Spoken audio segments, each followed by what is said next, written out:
Welcome to the Inner Game. Today we're going to talk about the importance of mental fortitude for new and aspiring entrepreneurs, although I feel like this can apply to anyone who is trying to build or create something.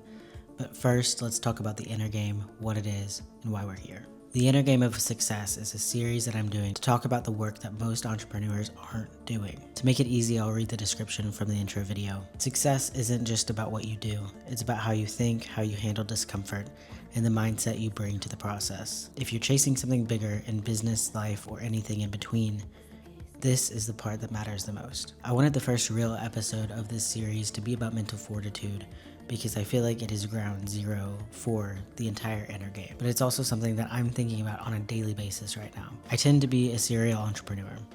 And something that I've learned in all of those iterations of business is that taking something from an idea to reality is 90% mental. Yes, there's strategy. Yes, there is planning and process and product placement, all of those things. But when it comes down to launching a business and getting to the point where you can scale it, it is all mental. In the past couple of weeks, this has been especially evident because last week I launched 2 new businesses in the e-com space. Yes, there was a lot of work that had to be done, a lot of time spent on a computer, but most of the work that I had to put in was mental and emotional labor. I do think that this topic is most helpful new and aspiring entrepreneurs because this is a subject that is not talked about in a thorough way.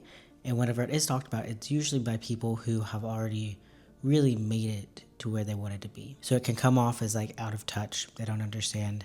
And a lot of times, aspiring entrepreneurs, new entrepreneurs, really brush off the advice that they're given. But the important thing for you to know is that your mental fortitude can make or break your business. So let's start by talking about the journey and how it will really look. Now, there is a perception that a lot of people hold based on what they see online.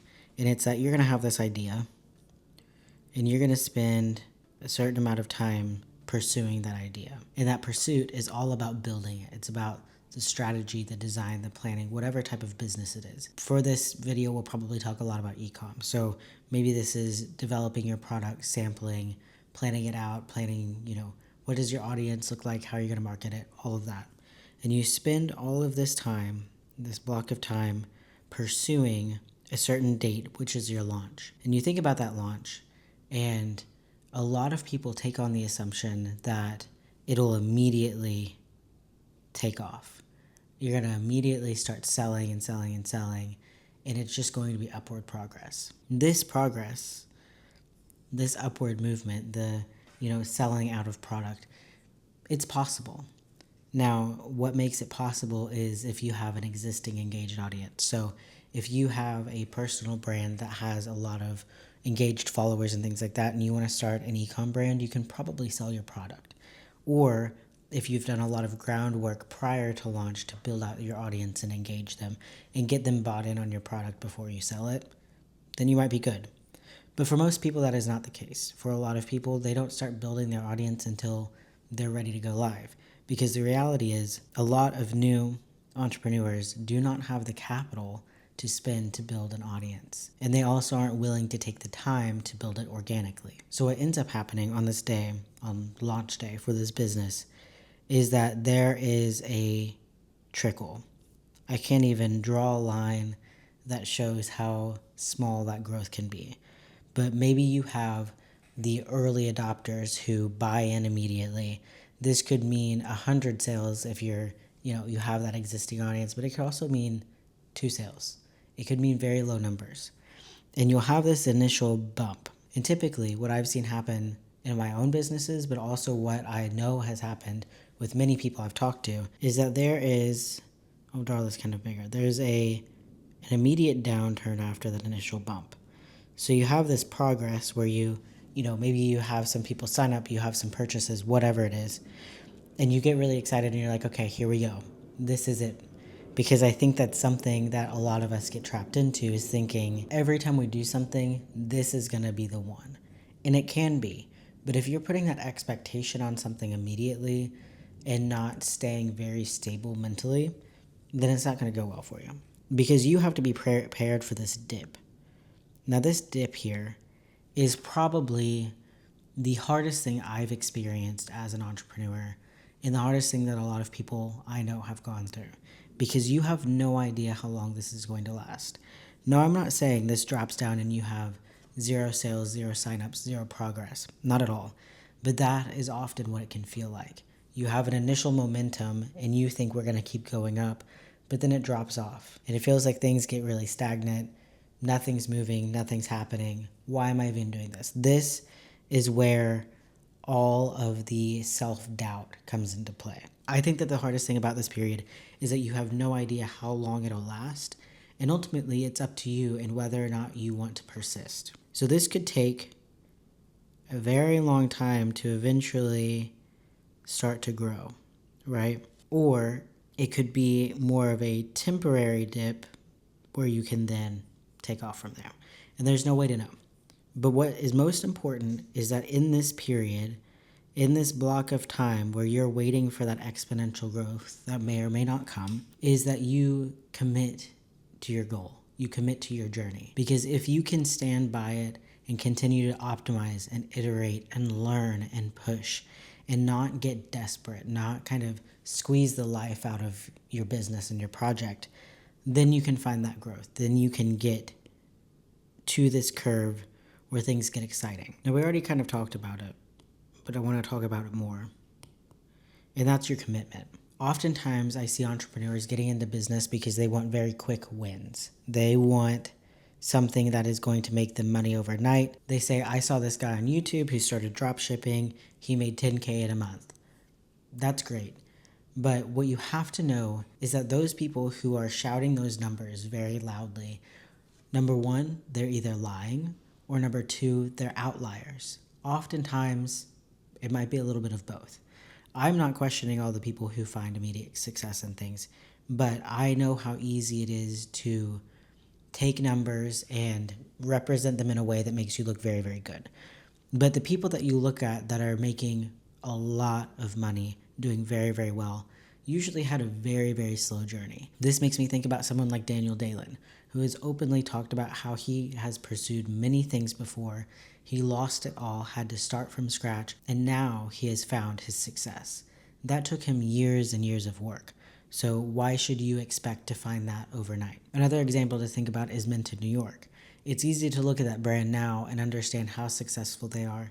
It feels like it happened very quickly, but the reality is they're in year like 4 or 5 of their business. I remember whenever they were dropping, small batches of sweatshirts and just small numbers of products so that they could slowly grow over time. And the thing is, they invested, I think, like $7K into that business, and they have bootstrapped it since. And something like that takes a lot of patience, and it takes a lot of commitment to your end goal. My key to commitment is a lot different than what a lot of people would say. A lot of entrepreneurs will tell you that you have to know and feel that you will succeed no matter what. Just be very persistent with that mindset. Do not accept that failure can be a thing. It's not for you. All of that.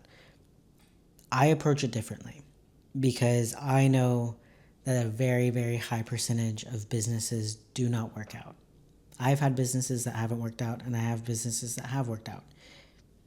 That's just the name of the game. But what you need to do is you need to accept failure as a possibility, because it is. No matter what you're doing, no matter how good your idea is, no matter how much you have to invest initially, failure is absolutely a possibility, and the odds probably aren't in your favor.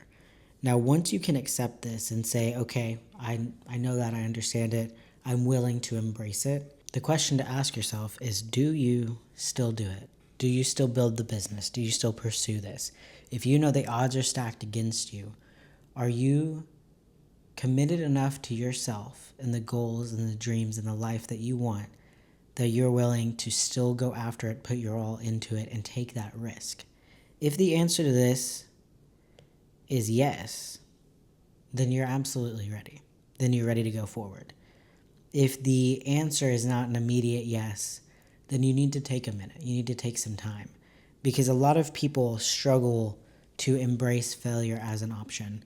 And then whenever they experience something they perceive as failure, maybe that's a day without a sale or a sign up, anything like that, then they crash out and they panic and they think like, why have I done this? And they start to feel regret. But if you understand this journey that we talked about, and that you'll probably experience that like valley of disappointment, and you don't know how long it's going to last, if you're willing to go through that period and persist, and you're also willing to accept failure as a possibility, then mentally you're in a very, very good spot to actually pursue business and succeed in business. Now, the third and final thing I want to talk about in this video, because I'm sure I'll talk about mental fortitude throughout this entire series, is stability. Now, when you're a founder, when you're a business owner, operator, whatever it is, you experience very high highs and very low lows. Because a lot of times what we do is we attach so much of our emotional health to our business. So if a sale comes through, immediately that's like injected into our veins and we are absolutely hype. And then again, if we have a day where nothing happens, nothing comes through, it plummets. So what this looks like is a constant oscillation of these peaks and valleys.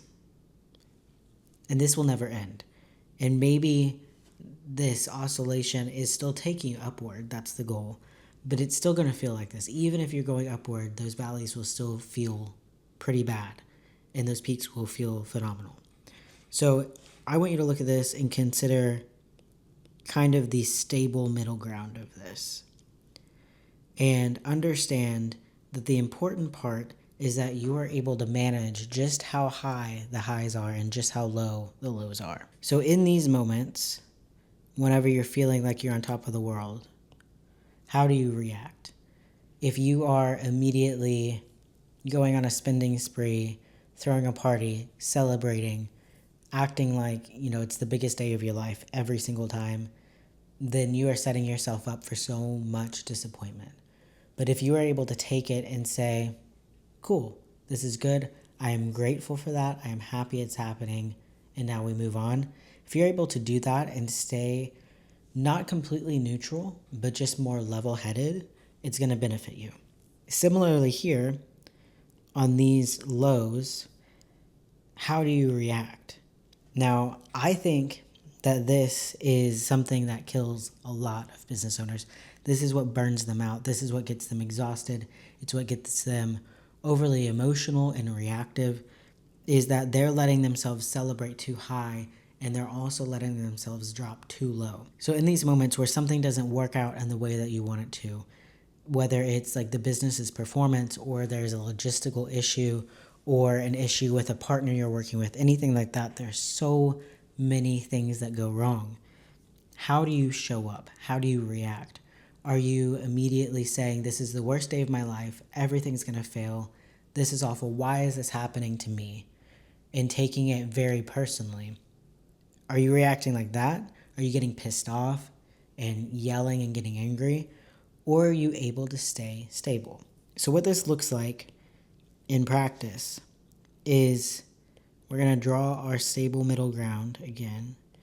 If you are able to control your reactions either way, then what this looks like is there is still oscillation, but it stays much closer to that middle.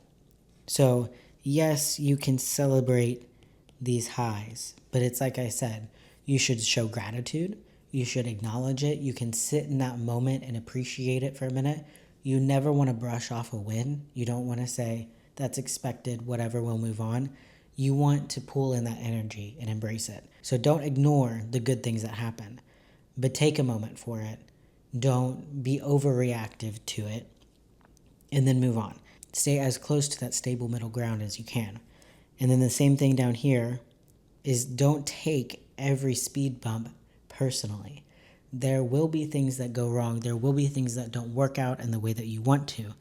There will be things that are potentially detrimental to the business that happen. Hopefully that doesn't happen to you.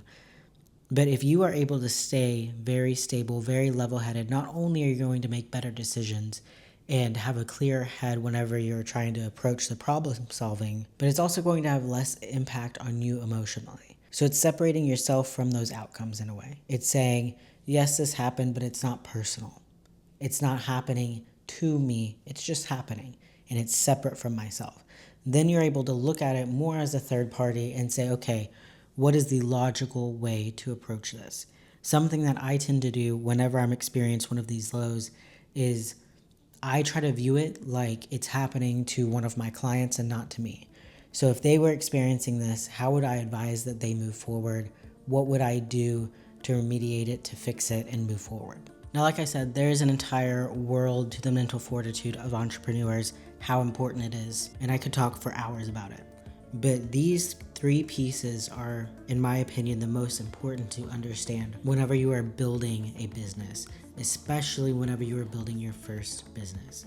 If you can nail these things down and understand them and understand how to stay stable, how to stay strong, then that is going to guarantee that you can persist whenever times get really hard, and they will. But this has been the first full episode of The Inner Game. I appreciate you being here, and I will be back soon with a new episode.